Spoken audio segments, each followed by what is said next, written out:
Hello, everybody. Welcome back. PieCover here. Welcome, everybody.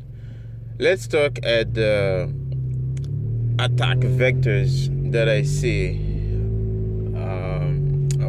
of BlackRock and microstrategy and coinbase, basically specifically coinbase. And here's why: because these companies, they want to have custody with coinbase, and this is a massive danger. It's extremely dangerous. Here's why. Now, I know coinbase like it's just a custodial, just holding this coin for them. They don't own it, yeah, but at the same time they have the right to move this coin, right? Like if the government came to them and say, hey, I know you have this coin, and you are operating within our jurisdiction, and they are Americans. All of those guys are Americans, in fact. And government say, hey, we have an emergency. We have our people need money. They're suffering. There's a crisis, something like that. We need to move this coin, right? Well, they're gonna take them, and these companies will lose those coin. And then, let's say this doesn't happen, right? The other thing that could happen, you could have those people in Coinbase, they could lose those private keys and say, oh no, it's not gonna happen. Well, okay, what if something happened? Let's say catastrophic event happened, right? And then people in the building of Coinbase, right, all of them, maybe them die. They die. Like people hold those coin, they die, right? They are dead. So now who's going to find this coin? It was going to who's going to give those private keys? I mean, they're not. They should be holding it in a secret place, right? And this history will always repeat itself again and again. Quadrax, I don't know what's this exchange name. I still can't pronounce it. But there was that exchange in Canada that this guy, he owed his people money and the exchange, and then he disappeared. This guy was, something was saying he was dead or something in India, somewhere there, and then they couldn't find the money for the people, right? Well, those people, they take a haircut, right? They lose our coin because they trusted other people. Satoshi, what Satoshi did was, the invention was to create something you can own entirely, right? So you don't need anybody else, right, permission to use it. Every time when you're using Bitcoin, ask yourself, do I need the permission for somebody to use it? If you do, then it's not your Bitcoin. Okay? It's the person who have the permission to move it, Bitcoin. All right, so that's what you always have to ask yourself. But now, the general public, though, they don't know that yet. And again, I think, just like Matt Odell said, the hyper-Bitcoinization, it's a process of people, getting work pulled over and over again, so they learn over time to custody their own coin. And I think that's true. So again, guys, if you could,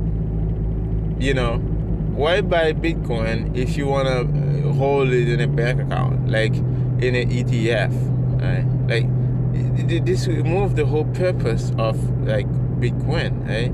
Unless if you have a company, let's say a big company that's basically, you don't have the permission to buy the Bitcoin yet, right? The bare asset, But there's so many ways a company can go take the bare asset, hold it. And I mean, like, even if you don't hold your own keys, right, all the keys, at least you have like a multi-sig, right? Bitcoin have this amazing smart contract where you can actually have a multi-sig, right? So you basically hold a set of keys, and then you have another party that hold another set of keys. And when you want to make a transaction, you can do that by collaborating with the other parties. But in case of MicroStrategy and BlackRock, let's say something happened and they say, okay, now Coinbase holding all this coin for all these companies, right? This is dangerous. It's only a single company holding coin for all these companies, or even like companies like some exchanges, they have custodial in Coinbase. All of this thing in Coinbase. Coinbase, like, it's just a company. It's a failing company. They're just selling like a bunch of scams. They are underwater. Like, it's like, what if they go bankrupt and they steal this money? And it's like, what the hell people are doing though? Like, I just don't understand the process, the thinking process of those companies to go concentrate all this coin to Coinbase. Like, it just doesn't make sense. But they trusted them because, well, they are the first in the industry to have to be like on the stock market. They have kind of have this trust. But here's the thing: even the CEO of Coinbase doesn't understand Bitcoin, right? He doesn't get Bitcoin. He doesn't even understand Lightning, right? He doesn't even understand like how to send a Lightning transaction. Like, if you don't believe me, there's Joe, this journalist, Bitcoiner. Give him a Lightning address, to send a Lightning URL to send him a Bitcoin. You think it's like an email address, right? The CEO of Coinbase, right? So he doesn't even understand Bitcoin. So, like, this guy, he tried to corrupt the network on his own advantage back in the block size war, so he could have big blocks to control the network. This is the guy everybody's putting their coin to. And Michael Saylor, that I learned a lot from, Michael Saylor, that's a guy who basically convinced me in a lot of things. He clarified a lot of things for me, and I'm very grateful for that, on Bitcoin specifically. And he's putting his coin to like Coinbase. It's like, this is so crazy to me, and it is a massive danger. There are so many other custodial.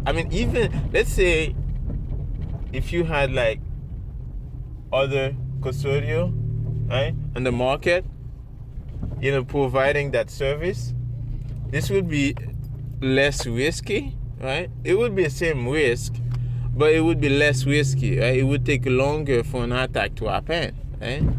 But because of like this way, an attack is very easy, right, to be made. Because think about it, right?